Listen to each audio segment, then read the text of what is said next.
Hi guys, I'm here with Jason Scott Jones, who has worked on the tmnt 2003 show and many other projects. Thank you for having me on, Lewis. So first question is, and did you watch the previous versions of the Turtles? I watched the original series a lot because of it was just so popular. I was a fan of it. I'm a big comic book fan, and it was one of in the '90s. It was one of the shows like it and the X-Men, and I guess Spider-Man were like one of the few shows that were really based on comic book content. So I was really into it. And then when it went off, I didn't even know about the second series until I saw the opportunity to draw for them. How did you get the assignment? So it's a interesting story. It's kind of a failure story, actually. So I live in New York City. I'm a New York City native, and when I worked in comics for about 9 or 10 years for DC Comics and other comic book companies, Milestone Media. I was an editor and an artist with them. So our offices in Milestone were on 23rd Street in Manhattan. And one day, years after I worked in comics, I saw a job posting for storyboard artists.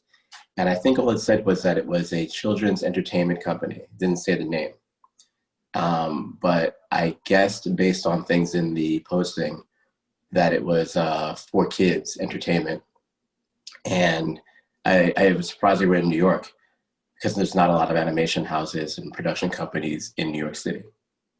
So I looked them up and found that they were on the same block that Milestone Media had been on 23rd Street.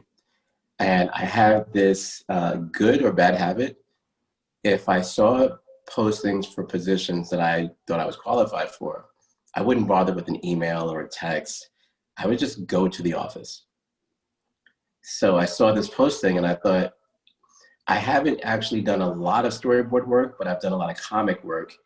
And I know sometimes people think, oh, you did column A and we're column B, so you won't be able to do the same. And I said, if I send in my stuff, they're not gonna really respect it. Let me go in and see if I can explain my work.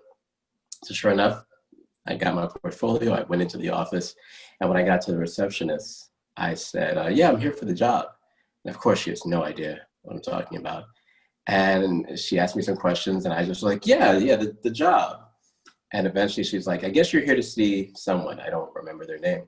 So I said, yeah, that's who I'm here to see. I'm just going along with it. So eventually a guy comes out, and he looks puzzled because, of course, he has no idea who I am. I'm off the street. And I just give him my pitch. I work in comics. I saw the posting. I know you guys need a storyboard artist. Here's my work. He's like, oh, this is pretty good. Did you work in comics? Yes. And we started trading stories, and we know people in common. He actually worked for my old boss at Milestone Media at a different company because my old boss went to LA and worked in entertainment. So he was like, this is really interesting stuff. You're obviously a good illustrator. Let me give you some pages of a script and you can do a sample for us. And I thought, oh, I'm already a professional. I don't really do samples anymore. He's like, well, this is how we do it. You're not somebody that we know. So he asked me to do a sample for him. And when he did, I was like, well, I would love to do storyboards. I'm capable of doing them. Sure. And, it's a reputable company. I'll do it. What I didn't realize was that I didn't realize that there was a whole new set of characters. Like I didn't know Katana. I didn't know Bishop. I didn't know who anybody was other than the four turtles and Splinter. So I had to do a lot of research to figure out who was who. Did you do storyboards for and just for the whole episode? No. So what they gave me a script because again, they were like, hey, could you do a sample? And so they gave me about, I don't remember exactly, it was like somewhere around 5 pages of script. And it was specifically the sequence on the train. After the turtles catch up to the train and Katana's already imprisoned and Bishop's on there and the whole fight sequence happens. It was that sequence. So that's why I had to do the research. I had to do the research to figure out who the characters were. And what I did was, this scripts tend to be very broad, very open to interpretation. I don't know if that's for speed or for ease of the illustrator or both, but it was basically, they were on a train, Katana's imprisoned. There's like an energy field around her. Bishop is fighting with the turtles, and the other character whose name escapes me. Who is the other character? Hun. Hun. Yeah, so Hun is having this fight. He's already got it knocked off the train. Now it's Bishop and Katana involved with the turtles, and it's all about that dynamic. Plus, the train has the hole in it, and it's like running at top speed. That was the sequence I got. And was it quite hard to and to imagine what the script was like, and when translating it into storyboards? Like I said, it was very, very broad. So what I did was and it was very broad, and it takes place in like the last third of the episode. So what I imagined was, okay, the train's already running because Katana's already on it, and the turtles are going to get introduced to it. So let's just join the story and process. And that's kind of what I thought about it. Like I was like, okay, they're on top of the train. I've got to show that they have enough clearance to be on the top, but in the tunnel. Then I have to have them flip, and all of the action has to lead into a certain direction where Katana gets free and Bishop escapes and all these things. So I just started plotting it out. And before I started plotting it out, I had never really drawn the turtles. Like I was a big American comic book fan, but I didn't draw the turtles. So one of the first things I did was go online and I Googled to see what the stylistic difference was between the 90s turtles and the 2000s turtles. And then I started drawing one of them, and just like drew probably like 3 versions of like a turtle, because essentially they're not very different except for their color and their badge and their weapon. So once I had drawn the turtles a few times, I was like, yeah, I could do this. I can knock this out. And then I got into plotting out the storyboards. And what I wanted to do was bring them very finished boards. Sometimes storyboards are sketchy, but I wanted them to be like, you could ink them and they could be like a comic. And that's what I drew. And was the script confusing? No, it was very straightforward. It was very clear. And script formats, you've probably seen some. Typically, there's a headline that gives you a description of the setting. And then there's usually like another line or two that gives you the situation. So that was clear. They were on the train has a hole in it. They were speeding through. Katana's captured. Bishop is single-handedly fending off the turtles. And so the script was very clear. The dialogue was in there. But what was open was like, if it said that Bishop fought the turtle, it didn't say that he did a backflip and did whatever. It said that, he kicked the turtle. And I would have to figure out, well, what's the mechanics of that? And so I did that type of stuff. And do you have any input on the scene? Oh yeah, heavily, because again, it wasn't specific. It was a very broad turtles, train, Katana, Bishop, fight, Katana gets freed, somebody uses their sword, Bishop slides out.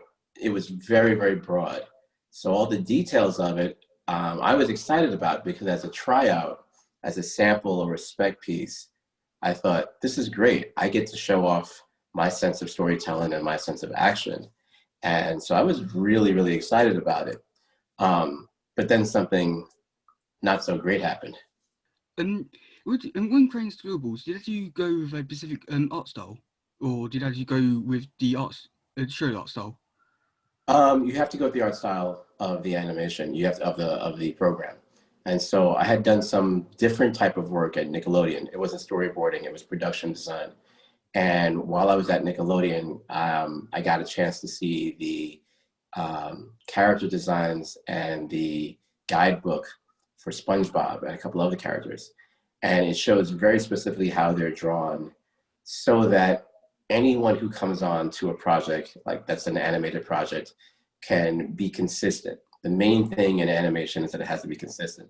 In comic books, depending on who's the editor of the comic and how popular the character is, there's sometimes some leeway. Sometimes you could get onto, let me think of a character who's not extremely popular. Jubilee. You could draw Jubilee, and you might draw her exactly like Jim Lee or Madureira or whoever, or as your own style. But in animation, you have to be exactly the same as the style guides. And so that's why I was Googling reference and finding that stuff. And was it quite hard to and to draw in that art style? No, it wasn't. It wasn't hard. It wasn't hard because, like I said, one of the things about animation is that they tend to create the characters in ways that are easy to replicate. So, especially American animation, even though a lot of it's done, the details are done in Asia, the designs for a lot of American animation and anime are very much based on geometric shapes. Like there's a lot of straight lines in people's faces. There's a few contours, and that all makes it easier to replicate no matter what your style is.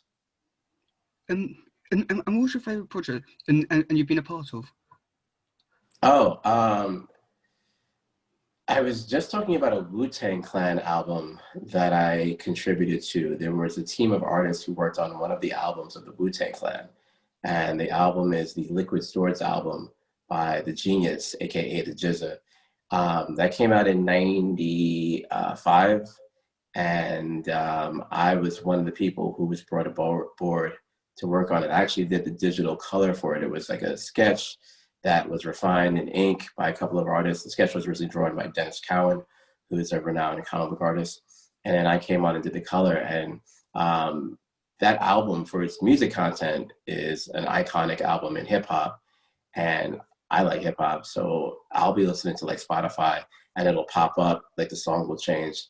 And if I don't recognize the song immediately and look at my phone, I'll be like, oh yeah, there's my artwork.